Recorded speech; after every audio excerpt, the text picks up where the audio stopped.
दोस्तों, हम लोगों ने जयगढ़ किला घूम लिया और अब चल रहे हैं आमेर की तरफ। ये जयगढ़ से आमेर के रास्ते जाते हुए ये देखिए सुंदर नज़ारे, पहाड़ी रास्ते हैं और सामने देखिए ये वही जयपुर शहर दिखाई दे रहा है। काफ़ी सुंदर और प्राचीन नगर है जयपुर।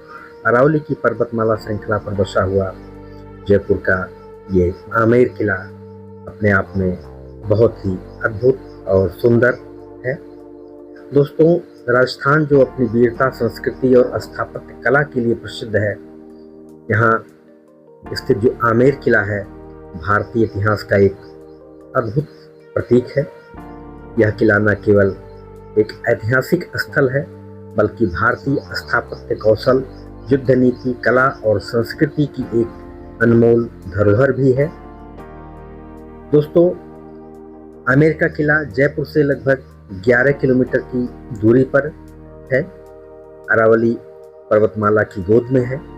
यह स्थान आने वाले पर्यटकों को, इतिहास प्रेमियों को, फोटोग्राफरों को और संस्कृति के चाहने वालों के लिए एक अत्यंत आकर्षण का स्थल है।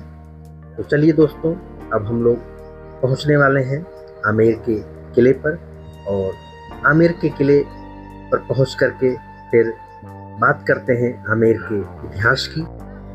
दोस्तों देखिए, आमेर महल का बोर्ड हमें दिखाई दे गया। नमस्कार दोस्तों, मैं हरिगोविंद मिश्र आप लोगों का स्वागत करता हूं अपने यूट्यूब चैनल भारत दर्शन भिखारी। तो दोस्तों, इस समय मैं हूं जयपुर में और जयपुर में इस समय हम लोग देखने आए हैं आमेर फोर्ट, आमेर का किला। आइए दिखाते हैं। चलिए पहले टिकट लेते हैं, उसके बाद से आपको दिखाते हैं आमेर का किला। और इधर बहुत सारे कबूतर आप देखिए। लोग इन कबूतरों को दाना डालते हैं और कबूतर सारे आकर के उसको चुनने लगते हैं। बड़ा ही सुंदर और मनमोहक दृश्य है और ये खासकर कबूतरों के लिए ही स्थान बनाया गया है। ये दोस्तों, आमेर किले का जो इतिहास है वो 10वीं सदी से जुड़ा हुआ है। मूल रूप से इसे अंबिका नगरी प्राचीन समय में कहा जाता था और यह मीरा शासकों की राजधानी थी। बाद में यह कछवाहा राजवंश के अधीन आया। आप लोगों ने सुना होगा राजा मानसिंह प्रथम, जो कि अकबर के सेनापति थे और उनके नौरत्नों में से भी एक थे। यह अंदर किले में प्रवेश करने के बाद का दृश्य है। दोस्तों, यहाँ खास बात यह है कि यहाँ टिकट हमें ऊपर चल करके लेना पड़ेगा, यहाँ नीचे नहीं मिलेगा। और इसके ऊपर जाने के 2 रास्ते हैं। एक तो आप गाड़ियों से जा सकते हैं, दूसरा आप पैदल सीढ़ियों से भी जा सकते हैं। तो हम लोग दोस्तों पैदल रास्ते से चल रहे हैं क्योंकि हमें यहाँ की संस्कृति, यहाँ का इतिहास से समझना है। ये एक जलाशय है, आमेर महल के पास में ही नीचे है। इसे मोएटा लेक यानी कि जल महल भी कहते हैं। ये देखिए दोस्तों, सीढ़ियों का रास्ता शुरू हो चुका है।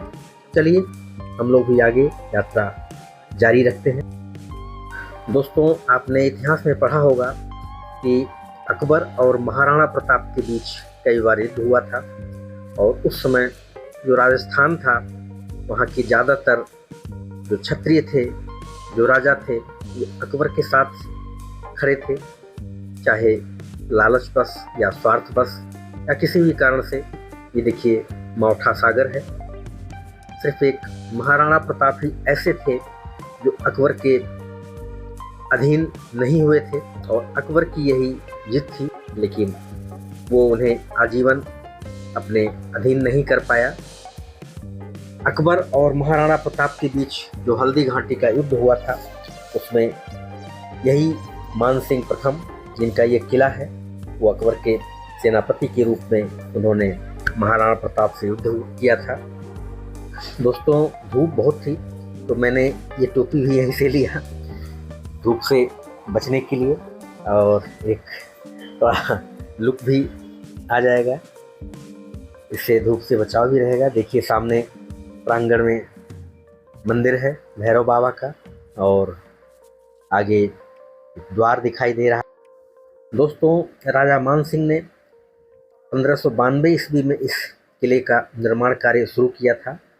इसके बाद राजा जय सिंह और अन्य शासकों ने समय समय पर इसमें विस्तार और सौंदर्यीकरण का कार्य करवाया। दोस्तों, आमेर का किला राजपूत और मुगल स्थापत्य शैलियों का एक बेहतरीन संगम है, क्योंकि राजा मान सिंह मुगलों के काफ़ी करीब थे, इसलिए कभी इस किले पर मुगलों का हमला नहीं हुआ, मुगलों का अत्याचार नहीं हुआ। ये किला एक तरह से सुरक्षित किला माना जाता है। लाल बलुआ पत्थर और सफ़ेद संगमरमर से बना हुआ यह किला 4 मुख्य भागों में विभाजित है। दोस्तों, सामने ये जो द्वार दिखाई दे रहा है, इसे सूरज पोल कहा जाता है। 4 पोल हैं, जहाँ सूरज पोल है, जहाँ से हाथियों की सवारी करते हुए राजा अपने दरबार तक आया करते थे। किले की चौकियों और ऊंचे द्वारों से इसकी सुरक्षा व्यवस्था का आपको आभास हो रहा होगा। दोस्तों, इस स्थान को जलेब चौक भी कहा जाता है। यहाँ एक तरह से राजा बैठते थे और उनकी प्रजा यहाँ उनके साथ अपनी समस्याओं का समाधान करने के लिए आती थी। ये वही जलेब चौक है। इसमें एक द्वार और है, जिसको चांद द्वार भी कहा जाता है। दोस्तों, किले के नीचे स्थित जो जलाशय है, जिसको मोहता झील भी कहा जाता है, वो बड़ी सुंदर झील है और आमेर किले के जल की आपूर्ति का एक तरह से मुख्य स्रोत भी उस समय का हुआ करता था। दोस्तों, आमेर पैलेस में हम लोग हैं। हम लोगों ने टिकट ले लिया है और चल रहे हैं अब अंदर महल में। सुंदर मनोरम स्थल होता था, मनोरम दृश्य होता था उस समय का। दोस्तों, इसमें दीवाने आम भी है, जिसे कि जनता का दरबार कहा जाता है। यह एक विशाल प्रांगण, जहां राजा अपनी आम जनता की समस्याओं को सुनते थे। संगमरमर के खंभों पर नक्काशी और ऊंची छत इसकी भव्यता को दर्शाते हैं। चलिए, हम लोग भी अब ऊपर चल रहे हैं और सबसे पहला जो पॉइंट है हम लोगों को देखने का, वो है ये सिंह पोल से हम लोग ऊपर की तरफ आगे बढ़ रहे हैं, जहाँ सबसे पहले दीवाने आम है, जिसकी भी हम लोगों ने बात की है। यहाँ देखिए, ये सुंदर खंभों पर बना हुआ ये, यहाँ नीचे राजा साहब बैठते थे और सामने आम जनता उनकी अपनी अपनी फरियाद लेकर के जो आती थी वो बैठती थी। तो ये दीवाने आम का एक जो दीवाने आम है आमेर किले का, वो है। और दोस्तों देखिए, दीवाने आम में जो कलाकारी की गई है, जो यहाँ की वास्तुकला है, वो बहुत ही अद्भुत, बहुत ही सुंदर, बहुत ही उत्कृष्ट नमूना है स्थापत्य कला का। यहाँ से खड़े होकर के जलेब चौक देखिए, कितना सुंदर, कितना बड़ा विशाल दिखाई दे रहा है। और नीचे तलहटी में बसा जयपुर नगर, नीचे ये जलाशय, बहुत ही सुंदर और अद्भुत वास्तुकला आमेर किले की है, जो कि 16वीं शताब्दी के इतिहास को बहुत ही बारीकी से दर्शाता है। दोस्तों, आमेर का किला यहाँ आने वाले पर्यटकों का मन मोह लेता है, और जो इतिहास प्रेमी है, जो सांस्कृतिक प्रेमी है, उनको तो विशेष रूप से ये अपनी तरफ आकर्षित करता है। दीवाने आम आमेर किले का सबसे बड़ा प्रांगण है, और इसके आगे जो है दीवाने खास है।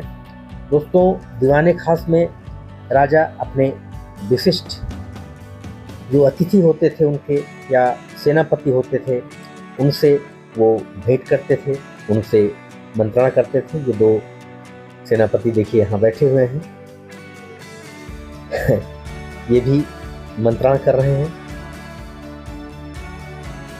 दोस्तों, राजस्थान के कण कण में इतिहास की झलक आपको दिखाई देती है और इसी के आगे सुख निवास और जलवाष्प शीतलन प्रणाली का इतना सुंदर नमूना है कि वहाँ राजा साहब का हमाम घर, जहाँ की राजा स्नान करते थे, और उस समय की तकनीकी पानी कैसे गर्म होता था, कैसे वो टैंक में जाता था, और जो राजा थे, रानियाँ थीं, वो इसको कैसे इस्तेमाल करते थे, उसका बड़ा ही सुंदर यहाँ दर्शाया गया है। और यहाँ से ये जलाशय, जल महल जो है, जो झील है, उसकी सुंदरता बड़ी ही अद्भुत दिखाई दे रही है। देखिए दोस्तों, इस समय ये इतना सुंदर है तो 16वीं शताब्दी में और भी सुंदर रहा होगा। बहुत कुदरत ने बहुत बारीकी से इस जगह को संवारा है। देखिए जल महल के अंदर दोस्तों स्नान घर है ये, हमाम खाना, आग जलती थी, पानी गर्म होता था, और नीचे अभी हम लोग चल रहे हैं, नीचे टैंक है और टैंक से पानी जो है आता था छोटे छोटे छिद्रों के द्वारा, नालियों के द्वारा, और गर्म पानी ठंडा पानी मिक्स होकर के जो लोग इस किले में रहते थे, राजा और रानी, ये देखिए ये वही स्थान है, यहाँ बैठ कर के वो स्नान करते थे।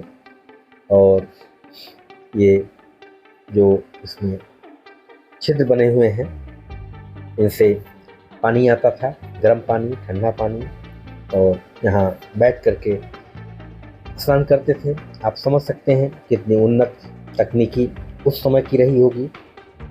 हम लोग आज तो काफ़ी प्रगति कर चुके हैं, तब हम अपने घरों में टॉयलेट और बाथरूम इस्तेमाल करते हैं, लेकिन ये 16वीं शताब्दी की तकनीकी यहाँ पर हमें देखने को मिल रही है। दोस्तों आगे चलिए, ये उस समय के शौचालय हैं, क्योंकि इनको भी देखना जानना ज़रूरी है कि उस समय की सभ्यता कितनी उन्नत थी और लोग कैसे इस्तेमाल करते थे, शौच वगैरह कैसे जाते थे। ये पूरे किले में इस तरह से बना हुआ है, जगह जगह जहाँ कि राजा और उनका परिवार रहता था। दोस्तों इसी किले में शीश महल है। शीश महल एक तरह से आमेर किले का जो है सबसे मुख्य भाग है, जहाँ दीवारों और छतों में छोटे छोटे कांच जुड़े हुए हैं, और रात में एक दीपक की रोशनी में पूरा महल प्रकाशमान हो उठता था। यह यहाँ की वास्तुकला के एक अद्भुत उदाहरण है। और ये दीवाने खास, जहाँ कि राजा अपने खास लोगों से मिलते थे, खास अतिथियों से मिलते थे, सेनापतियों से मिलते थे, सेनाध्यक्षों से मिलते थे और आगे की रणनीति बनाते थे। ये दीवाने खास है, जहाँ पर कि गिने चुने लोगों का ही आना जाना होता था। यहाँ आम लोगों का आना वर्जित हुआ करता था। और यहाँ से देखिए दोस्तों, ये नीचे एक उद्यान जैसा बना हुआ है, काफ़ी सुंदर तरीके से इसको सजाया गया है, बहुत ही अच्छा लग रहा है। ये दीवाने खास, जहाँ बीच में राजा साहब बैठते थे और सामने उनके अतिथिगण जो उनसे मिलने आते थे, जो उनसे बात करने के लिए आते थे, वो बैठते थे। उस समय क्या सिचुएशन रही होगी ये आप देख सकते हैं। शीश महल कितना सुंदर और कितना अद्भुत था उस समय का। अब देखिए चित्रकारी यहाँ पर कितनी छतों पर और दीवारों पर कितनी सुंदर चित्रकारी की गई है और उसको सुंदर रंगों से कलर किया गया है। दोस्तों ये पेंट नहीं है, ये उस समय जो सब्जी और फलों से रंग बनाए जाते थे उनसे ये कलर किया गया है और आज भी ये कलर दोस्तों अब हम लोग चल रहे हैं शीश महल की तरफ, जो कि यहाँ का सबसे सुंदर और प्रसिद्ध भाग है।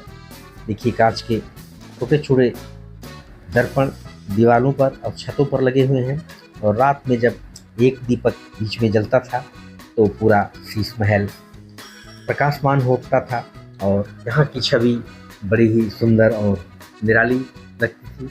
लोग यहाँ आकर के अपना समय बिताते हैं और उस पल को याद करते हैं जब यहाँ राज परिवार रहा करता था। उस समय यहाँ कितनी, देखिए दोस्तों अब टोपी बदल चुकी है। मैंने अपनी टोपी अपनी मैडम को दे दिया है, और हम लोग भी महसूस कर रहे हैं उस प्राचीन समय को, उसमें होने की कोशिश कर रहे हैं, उसको समझने की कोशिश कर रहे हैं कि उस समय जो लोग इसमें रहते थे वो किस तरह से रहते थे। बड़ा ही सुंदर और मनभावन यहाँ का दृश्य है।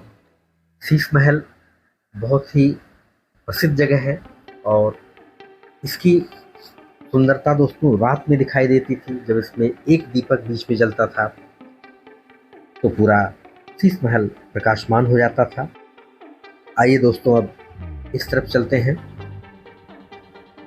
मैं तो दोस्तों जहाँ भी जाता हूँ पूरी बारीकी से उस स्थान को घूमता हूँ, चाहे वो प्रसिद्ध हो, खास हो या ना हो, क्योंकि मैं उस समय को महसूस करना चाहता हूँ, उन लोगों के बीच में शामिल होना चाहता हूँ जो उस समय इस किले में रहा करते थे।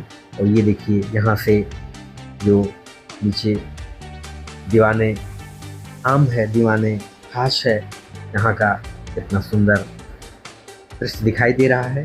झरोखे से मैं देख रहा हूँ, और ये एक तरह से कैमरे का काम कर रहा है। झरोखे बने हुए हैं जालीदार, जहाँ अगर आप बैठ जाइए तो बहुत ही अच्छी और शीतल हवा यहाँ से आती है गर्मियों में। और ये एक तरह से यहाँ का जो सुख निवास है वो कहा जाता है इसे। यहाँ आप बैठ करके उस समय को महसूस कर सकते हैं। ये वही उद्यान जो अभी हम लोगों ने देखा था, और थोड़ा ऊपर आ गए हैं, और वहाँ से यहाँ से ये और भी सुंदर दिखाई दे रहा है। दोस्तों आमेर एक अपभ्रंश नाम है। इसका प्राचीन नाम अंबिकापुर था, क्योंकि यहाँ की जो इष्ट देवी थी अम्बेर देवी थी, और उन्हीं के नाम पर ये अंबिकापुर था।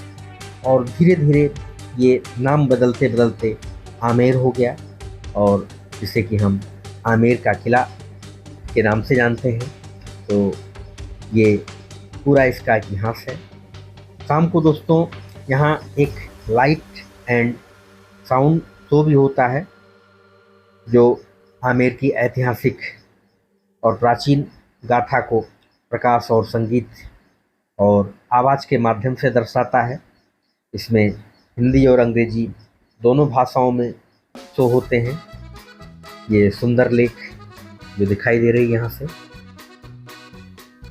दोस्तों इस किले में राजस्थानी सांस्कृतिक कार्यक्रम भी चलते रहते हैं।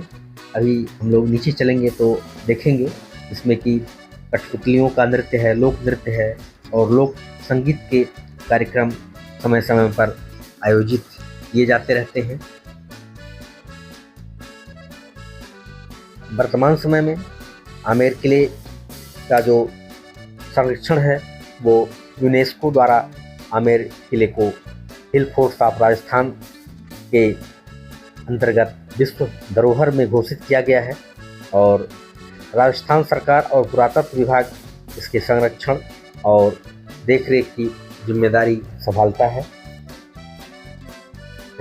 दोस्तों आमेर का किला केवल एक पर्यटन स्थल नहीं, बल्कि यह एक ऐसा स्थान है जहां इतिहास, वास्तुकला, संस्कृति और आस्था का अनोखा संगम हमें देखने को मिलता है।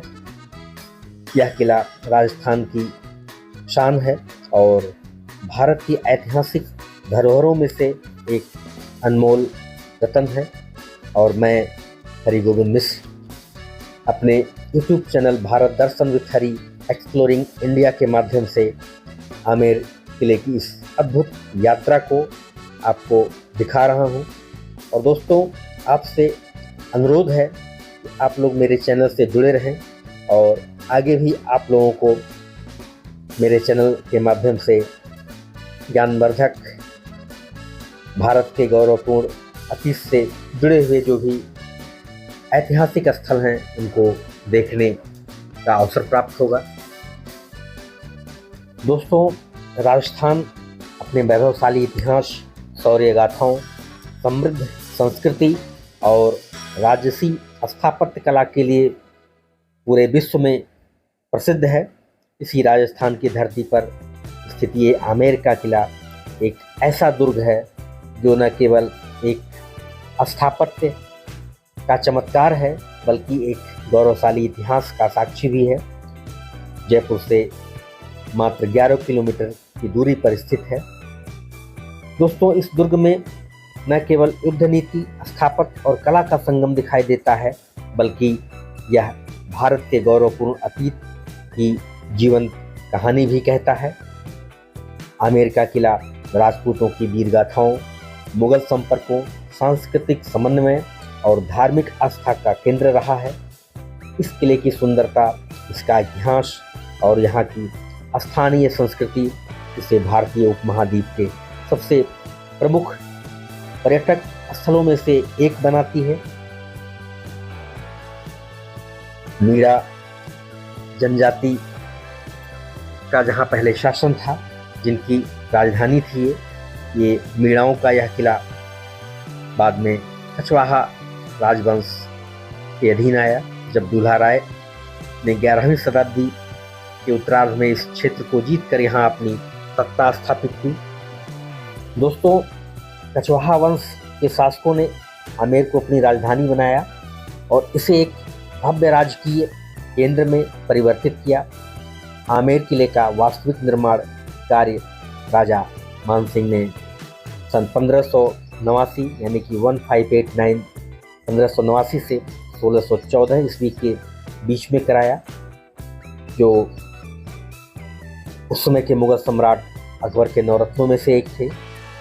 राजा मानसिंह ने आमेर किले को न केवल एक सुरक्षित किला बनाया बल्कि इसे एक कलात्मक और सांस्कृतिक केंद्र भी बनाया। उनके शासनकाल में किले की मूल रचना और मुख्य इमारतों का निर्माण हुआ था। दोस्तों, सामरिक दृष्टिकोण से आमेर का किला एक राजसी निवास नहीं बल्कि एक शक्तिशाली किला था जो दुश्मनों से सुरक्षा और युद्ध की रणनीतियों के लिए प्रसिद्ध था। ऊंचाई पर स्थित होने के कारण यह आसानी से सुरक्षित था और दुर्गम मार्गों के कारण शत्रुओं का इस तक पहुंच पाना कठिन था।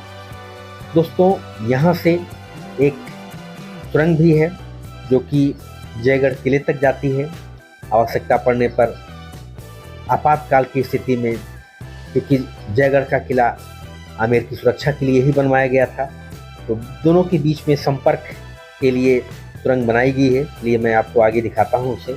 और आपात स्थिति में यहाँ से वहाँ जाने के लिए उस सुरंग का इस्तेमाल किया जाता था।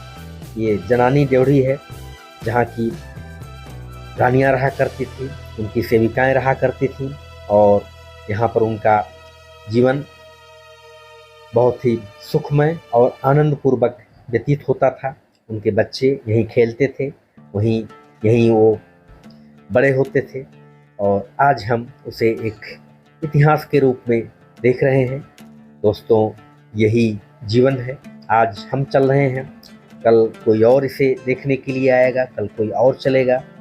ऐसे ही जीवन चलता रहता है और प्रकृति अपने आप में हम सभी लोगों को समेटते हुए समय का काल चक्र जो है आगे बढ़ता रहता है और एक न एक दिन हम सभी लोग इतिहास बन जाते हैं। यही प्रकृति है, यही सृष्टि का नियम है, यही संसार का नियम है। चलिए आगे बढ़ते हैं इस किले की यात्रा पर। और ये देखिए एक स्थान है जनानी ड्योढ़ी के पास में ही, जहाँ की कमरे बने हुए हैं अंदर और बरामदे हैं जिनमें कि उस समय लोग रहते थे, राज परिवार के लोग रहा करते थे। दोस्तों, आमेर किले की धार्मिक महत्ता भी इसकी भव्यता और इसके ऐतिहासिकता के समान ही काफ़ी महत्वपूर्ण है। इस किले में कई ऐसे मंदिर स्थित हैं जो न केवल धार्मिक आस्था का केंद्र हैं बल्कि इतिहास और संस्कृति का भी प्रतीक है। यहाँ स्थापित मंदिरों में देवी शिला देवी का मंदिर सबसे प्रसिद्ध है, परंतु इसके अलावा और भी कई छोटे छोटे देवालय हैं जो किले की धार्मिक पहचान को एक गहराई से महत्व देते हैं। ये देखिए सामने दोस्तों, अब हम लोग बाहर की तरफ निकल रहे हैं धीरे धीरे। और अभी हम बात कर रहे थे दोस्तों इस किले में मंदिरों की, तो इसमें सबसे प्रमुख रूप से शिला देवी का मंदिर है, लक्ष्मी नारायण जी का मंदिर है, शिव मंदिर है और भी एक दो पुराने प्राचीन मंदिर हैं। ये देखिए नंदी बाबा की प्रतिमा बहुत ही सुंदर बनी हुई है, जिससे लग रहा है कि साक्षात विराजमान है। और यहाँ कठपुतली का नृत्य होने जा रहा है। चलिए थोड़ी देर कठपुतली का नृत्य देखते हैं।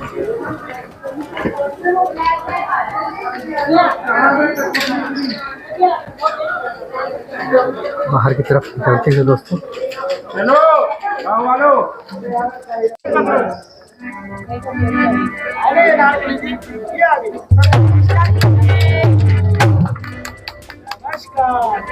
देखिए आपके सामने राजस्थानी आर्ट स्टार्ट होने जा रहा है। तो देखिए हमें कोई सैलरी नहीं मिलती है, खुशी से आप लोग जो भी दें।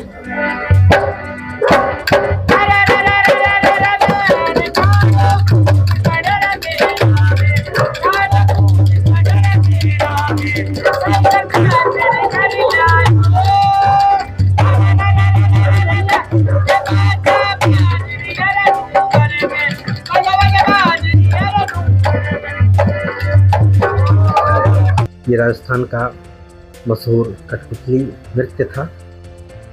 दोस्तों, इधर दाहिने हाथ की तरफ दुकानें हैं, मार्केट है, मीना बाज़ार भी इसे कहते हैं। यहाँ बहुत सारी घरेलू उपयोग के सामान मिलते हैं। और देखिए यहाँ ऐसे ये सुरंग का बोर्ड लगा हुआ है जो कि आमेर से जयगढ़ के लिए जाता था। यहीं से वो सुरंग अभी भी सुरक्षित है, लेकिन इसको बंद रखा गया है।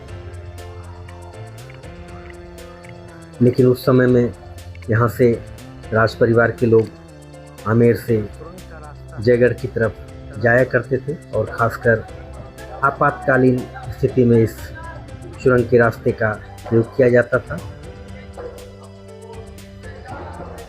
ये मीना बाज़ार का बोर्ड लगा हुआ है। और इधर दोस्तों सुरंग का अंदर से व्यू है, बाहर से हालांकि ताला बंद है। मैं कैमरे के माध्यम से अंदर से दिखा रहा हूँ और इसको देखने पर लग रहा है कि ये सुरक्षित है। और यहाँ पहले मीना बाज़ार लगता था, ड्योढ़ी है वो। यहाँ पर ट्रेवल हेल्प डेस्क भी दिया हुआ है। और दोस्तों अब चलते हैं आगे की तरफ। आगे भगवान लक्ष्मी नारायण जी का मंदिर है, वहाँ दर्शन करेंगे। हालांकि वहाँ कुछ भी ले जाना मना है, सब कुछ बाहर निकाल के जाना होगा। तो हम सिर्फ दर्शन करेंगे और अपना अनुभव आप लोगों को शेयर करेंगे। हैंडीक्राफ्ट का सामान यहाँ मिल रहा है।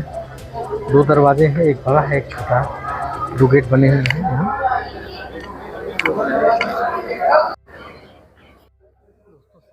दोस्तों हम लोगों ने शिला माता जी का भी दर्शन किया जो कि यहाँ की अधिष्ठात्री देवी हैं। और अब चल रहे हैं नीचे की तरफ। शाम हो चुकी है, देखिए शाम का नज़ारा यहाँ से। और पैदल ही चल रहे हैं सीढ़ियों से। अभी भी यहाँ पर कुछ लोग ऊपर टहलने के लिए जा रहे हैं, घूमने के लिए, लेकिन हम लोगों ने इसे पूरा घूम लिया है। तो अब हम लोग चल रहे हैं नीचे, और नीचे चलते हुए ये आखिरी यहाँ का आखिरी क्लिप है, देखते हैं। लगभग मैंने सारे पॉइंट्स को कवर किया है जो आमेर किले में स्थित है। और अब उतरते हुए सूरजपोल से नीचे हम लोग अपनी आगे की मंजिल की तरफ बढ़ रहे हैं। दोस्तों, हम लोगों ने आमेर फोर्ट घूम लिया और आमेर फोर्ट का ब्लॉग आपको पूरा दिखाया, जिसमें कि शिला देवी का मंदिर भी है। हालांकि वहाँ मूर्ति दिखाना मना है, लेकिन हम लोगों ने दर्शन किया। और बाकी दीवाने आम, दीवाने खास, शीश महल, बाथरूम, वहाँ के जो उसमें के हमाम खाने होते थे, और बाकी जनान खाना, जनान ड्योढ़ी जिसको बोला जाता है, जनाना ड्योढ़ी, वो सारी चीज़ें दिखाई। और अब चलिए आज के जो दिन की यात्रा है वो पूरी हो रही हम लोगों की। आज हम लोग इस यात्रा को क्लोज कर रहे हैं। अब चल रहे हैं कमरे पर, आराम करेंगे। कल का दिन बचा हुआ है। कल के दिन हम लोग जो है जो बचे हुए डेस्टिनेशन हैं जयपुर में वो घूमेंगे। उसके बाद जो है फिर रात में हम लोग की ट्रेन होगी यहाँ से मथुरा के लिए। चलिए दोस्तों, इस ब्लॉग को एंड करते हैं। दोस्तों, अगर हमारा वीडियो आपको अच्छा लगा हो, हमारा ब्लॉग अच्छा लगा हो, हमारे वीडियो को लाइक कीजिए, हमारे चैनल को शेयर कीजिए अपने दोस्तों को, और चैनल पर नए हो तो सब्सक्राइब कर लीजिए। चलिए दोस्तों, नमस्कार, जय श्री राम, जय हिंद, जय भारत।